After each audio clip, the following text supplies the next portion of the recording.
UFOs are real, burgeoning, and not going away. I am down in Florida, fairly close to Gulf Breeze.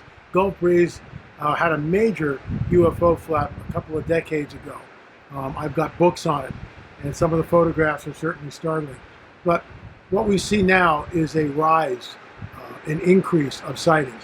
So we're going to talk about something which I call channeled information, and I'll get into that. But first, a word from our trusted sponsor. Hey folks, Marzulli here. Have you ever wondered what happened to a legendary Chuck Norris? I recently saw a video he made and I was shocked. Folks, he's in his 80s and still kicking butt and working out and staying active. Let me stop you there. So, and I've told this story before, but I have to say it again. So after the fire, 2018, there was a YMCA and I joined that, and they had two very large trailers filled with gym equipment. So I went in on a Sunday morning, and I'm working out. There's another guy in there with me. He's a little older than I am. And there's a circuit. So we're going around all these different weights. And I get, he's ahead of me. So I'm coming in after he's already worked out on that particular machine.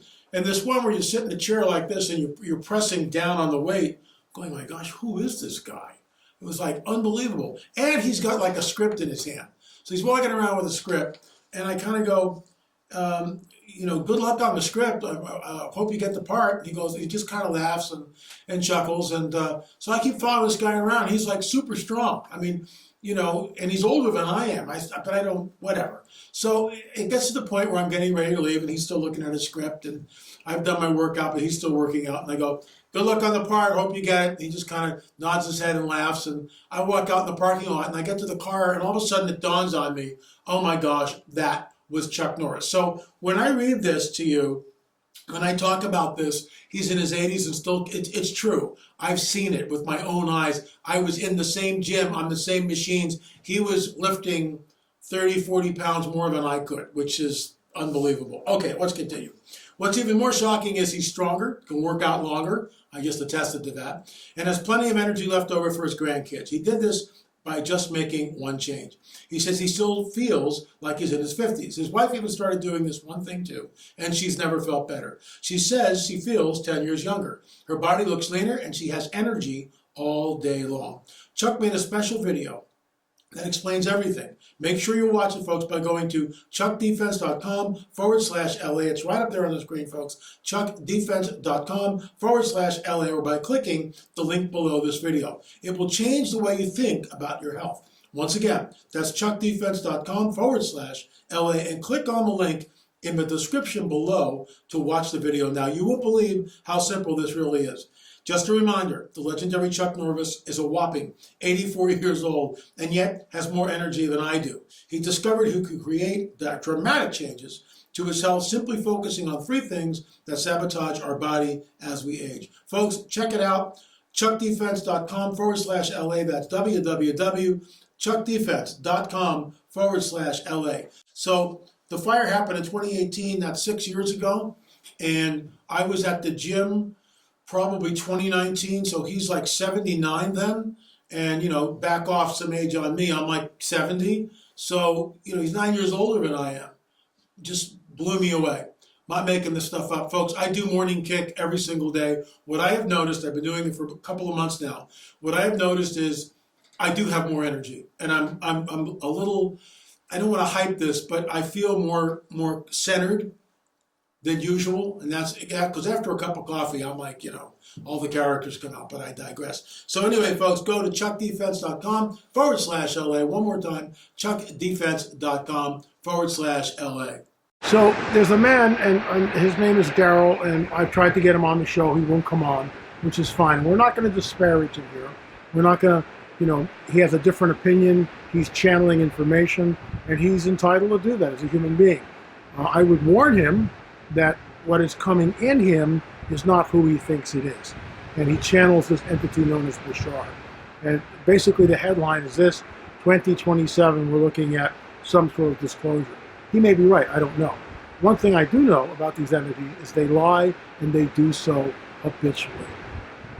They lie all the time. The reason why I'm bringing this up is because the UFO phenomenon, you go back 20 or 30 years, and yeah, you've had some sightings, but not like now. Not like today, where the sightings are just, Every day things come across my desk. Most of the time, they are close encounters of the first kind, lights in the sky. In fact, last night we looked up and we saw it was not a comet. It went up, and it was blending into the night sky. It was definitely an encounter, close encounters of the first kind. So close encounters of the second kind is when the craft is much closer. Third is when you actually see occupants in the craft. Close encounters number 4 is when you have contact with those occupants, which in my opinion, we definitely don't want to do. These are messengers of deception. That's the title of Jacques Vallée's book. I want to roll this clip, and I think it's the best UFO footage we have ever seen. It was taken by the late Dr. Roger Leir on Combergaz. John, you want to put a little blurb in there so people can't steal it, because they will. I believe it's authentic. Roger came on the record, and here's what he has to say about it. Richard Shaw and I made 10 films in the Watcher series. Rick was the director and producer of the series. It'll be 2 years this coming August since Rick passed, very unexpectedly. In all those films, we featured Dr. Roger Leir. Dr. Leir was a podiatrist. He was also one of the first people ever to extract what we believe is an alien implant. And we show that in one of the films. The following clip that you're about to see was taken in Dr. Roger Leir's office, and Dr. Roger is talking about his encounter with a UFO in Turkey. In my opinion, this is the best UFO footage ever taken. But it's such phenomenal footage. It's not been labeled by me, but it's been labeled by not only video analysts but researchers in the field as being the best. I agree. Photography of a UFO and its occupants that was ever taken. I concur. And don't you think also that as a matter of habit or whatever it may be, that when people see things and it looks too good, they say it can't be real. Sure. Cognitive dissonance kicks in. Right. I can't be looking at what I think I'm looking at. No.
So once again, going back to Bashar, this entity which is coming through this man, the first thing I would ask is how can this gentleman who's channeling this entity, how can he ascertain and discern, first of all, whether the entity is benevolent or malevolent?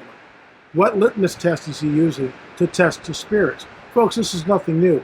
This type of stuff has been going on literally for thousands of years. The guidebook to the supernatural warns us not to do this. Why? Because these entities are, in my opinion, messengers of deception. And so, with that in mind, how can we trust any of this information that's coming through this man? And, do I trust Bashar just because he says 2027 is when we're going to have full disclosure? I think we're in a window of time that's unprecedented. In my new book, I talk about this, and I think that there's going to be an event on the planet which is going to trigger the revealing. Remember, when they show up, they will say that we created all life on this planet. We genetically manipulated early man. We started the world's civilizations and religions, and now, at this critical juncture of human history, we are back to usher mankind into a golden age. So I'm not buying that for a second. But just so you know, I will be November 8th and 9th, I'll be back in Colorado. The conference is called Wicked Powers in High Places. It's just yours truly. I think tickets are $20. I'm not exactly sure. go to our website, lamarzulli.com, lamarzulli.com. Sign up for it now. I'll be speaking Friday night, all Saturday. There'll be Q&A, and then, of course, Sunday morning. So there's going to be at least 4 or 5 presentations, along with the new book, Rungs of Disclosure. The 10-box DVD set, all 10 UFO films are available. lamarzulli.com, lamarzulli.com. Great Christmas gift, to the unbeliever in your family or your pastor or whoever. Look, folks, this is the coming great deception. When they show up, everything changes. Everything changes. And the fact that channel information is coming at us, don't dismiss it. Yes, they lie. Yes, we can't trust it. I understand that. But it's like a flag. And I put that little flag on the back burner. I'm mixing metaphors. But it's a little flag. And I just keep track of that flag. Put it in a little file, look at it, see what's going on, and watch as we progress towards 2027. The book, of course, Rungs of Disclosure, is flying off the shelves. Thank you for your support. It hit #1 in its category in Amazon when it was released, and we thank you for that. lamarzulli.com, lamarzulli.com. Thanks so much for watching. We'll be back again soon from yet another undisclosed location. We're trying to take a little bit of time off. We'll be back in the saddle next Monday morning. Thanks for watching. Hey folks, L.A. Marzulli here. I'm going to be at the Ridgeview Classical Schools Auditorium in Fort Collins, Colorado, November 8th and November 9th. Friday night, I kick off with an in-depth study on the Genesis 3:15 narrative. It is, in my opinion, the gateway, the key to the rest of the biblical narrative that we see. If we don't get Genesis 3:15 right, when we go to Genesis 6, we're left going, who are these sons of God? When we come to Sodom and Gomorrah, we're left scratching our heads, finally, the conquest of Canaan. We shrug our shoulders and go, I guess the God of the Old Testament is a genocidal, maniacal, angry God. That's not the case. What we're looking at here is the seed war. The seed war. And Genesis 3:15 amplifies that. We'll be talking about UFOs. We'll be talking about my new book, The Rungs of Disclosure. We'll be talking about elongated skulls that you see behind me. Are these the remnants of the Nephilim? We'll also do a deep dive into the alien abduction phenomena, cattle mutilations. Folks, there's so much material. We now have 30 films in our corpus of work and 14 books. So we can't get to all of it, but we're going to try to get to as much of it as we possibly can. I'll leave you with this. 1917, something happened on the moors of Fatima, Portugal. Was it the Virgin Mary or was it a UFO event? I will show you a picture. That clearly shows a disc-like object directly above the so-called apparition site. I realize that's controversial. Some of you may be offended by that. But the truth is the truth. And we have photographic evidence of it, of what we believe was in fact a UFO event. Join me November 8th and 9th, Ridgeview Classical Schools Auditorium. Go to the website, lamarzulli.com. You can get more details there. Once again, November 8th and 9th, I will be speaking Friday night, Saturday morning, and Saturday afternoon. Thanks for joining us. Hope to see you there.